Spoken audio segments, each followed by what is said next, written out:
Assalamualaikum warahmatullahi wabarakatuh. Kembali lagi bersama Ibu Anissa Soleha. Kita akan belajar kimia. Apa kabar Ananda semua? Tentunya dalam keadaan sehat ya.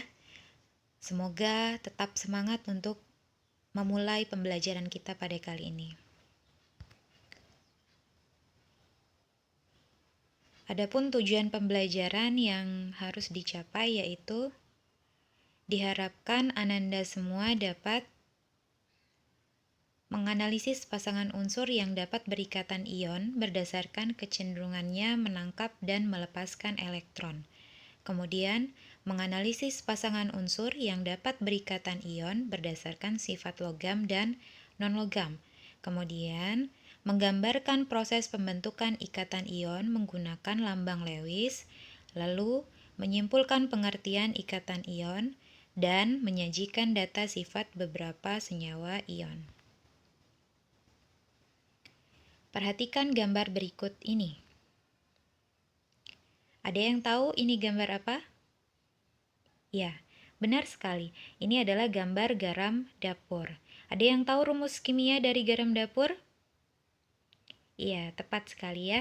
Rumus kimia dari garam dapur adalah NaCl. Wujudnya padat.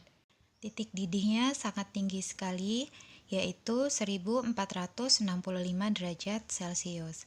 Kemudian sifat kristalnya rapuh tetapi mudah hancur. Nah, perhatikan gambar yang kedua. Ada yang tahu ini gambar apa? Nah, ini adalah gambar kalsium klorida. Rumus kimianya yaitu CaCl2. Wujudnya padat, kemudian titik didihnya 1935 derajat Celcius. Sifat titik didih yang tinggi pada NaCl dan CaCl2 disebabkan karena jenis ikatan yang ada di dalamnya. Kira-kira apakah jenis ikatan yang dimaksud? Nah, itulah yang akan kita pelajari pada pembelajaran kali ini.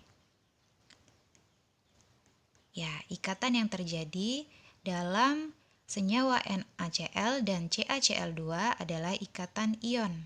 Apa yang dimaksud dengan ikatan ion?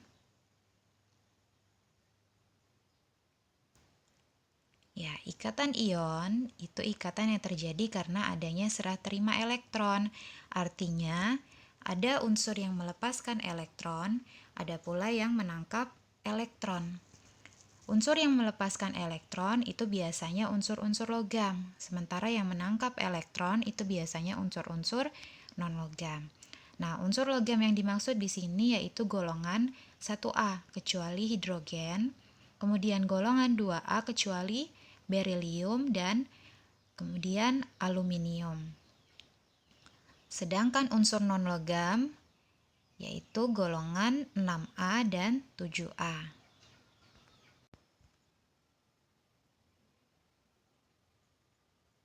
Nah, sekarang kita akan membahas proses pembentukan ikatan ion yang terjadi pada senyawa NaCl. Nah, berdasarkan rumus kimianya berarti dapat kita ketahui bahwa unsur pembentuknya adalah unsur natrium dan unsur klorin. Nah, dengan konfigurasi yang tertera pada layar.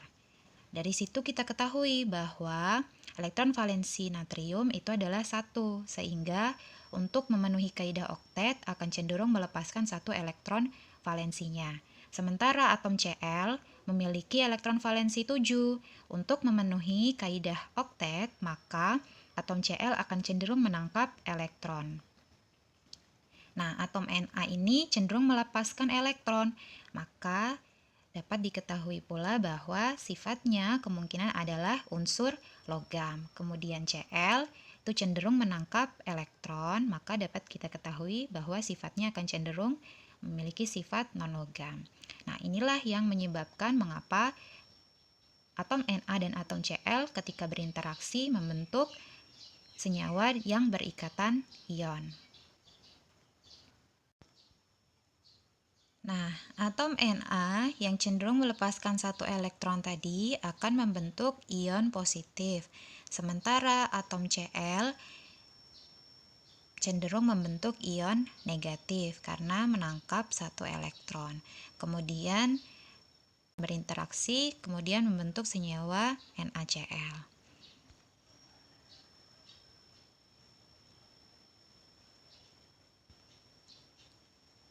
Adapun penggambaran lambang Lewisnya yaitu unsur Na tanda Lewisnya 1 karena elektron valensinya 1. Unsur Cl tanda Lewisnya ada 7 karena elektron valensinya 7.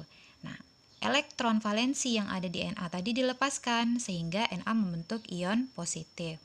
Kemudian ditangkap oleh Cl sehingga Cl membentuk ion negatif. Nah, interaksinya kemudian membentuk senyawa NaCl.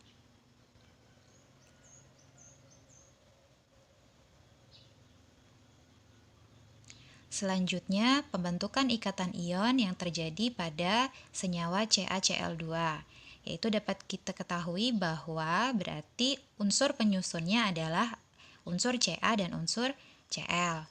Dapat diketahui berdasarkan konfigurasinya yang ada di layar, maka Ca memiliki elektron valensi 2, sehingga untuk memenuhi kaidah oktet akan cenderung melepaskan 2 elektron valensi. Karena melepaskan elektron, maka Ca itu berarti memiliki sifat logam. Sementara Cl memiliki elektron valensi 7, sehingga untuk memenuhi kaidah oktet, Cl akan cenderung menangkap satu elektron. Karena Cl menangkap satu elektron, maka Cl memiliki sifat non-logam. Nah, karena hal-hal tersebutlah Ca dan Cl kemudian berinteraksi membentuk ikatan ion.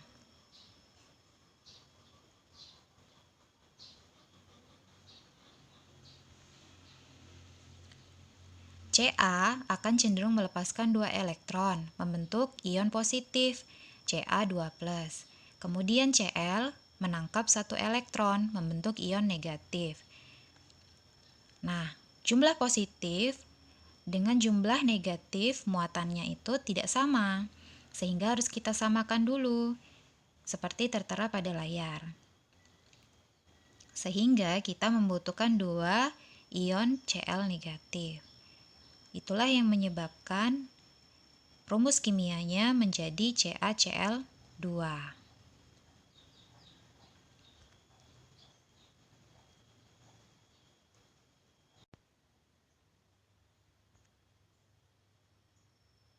Adapun penggambaran lambang Lewis dari pembentukan ikatan ion dalam senyawa CaCl2 yaitu untuk Ca, lambang Lewisnya tandanya 2 karena elektron valensinya 2. Untuk Cl, lambang Lewisnya tandanya 7 karena elektron valensinya 7.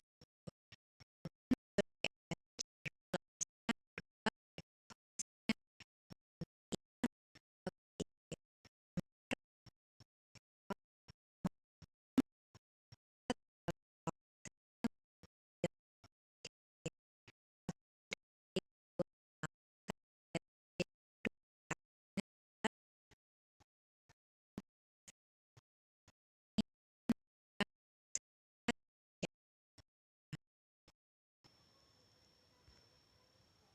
Nah, tadi sudah kita bahas di awal, titik didih senyawa NaCl dengan CaCl2 itu sangat tinggi. Jadi itu karena adanya ikatan ion. Jadi kalau senyawa ion itu umumnya sifatnya titik leleh dan titik didihnya itu tinggi. Sifat lainnya yaitu berwujud padat pada suhu ruang, kemudian kristalnya keras tetapi rapuh, lalu dapat menghantarkan listrik dalam fasa lelehan dan larutannya, kemudian mudah larut dalam pelarut polar. Ya, itulah pembelajaran kita pada hari ini. Semoga bermanfaat dan tetap semangat ya anak-anak dalam belajar.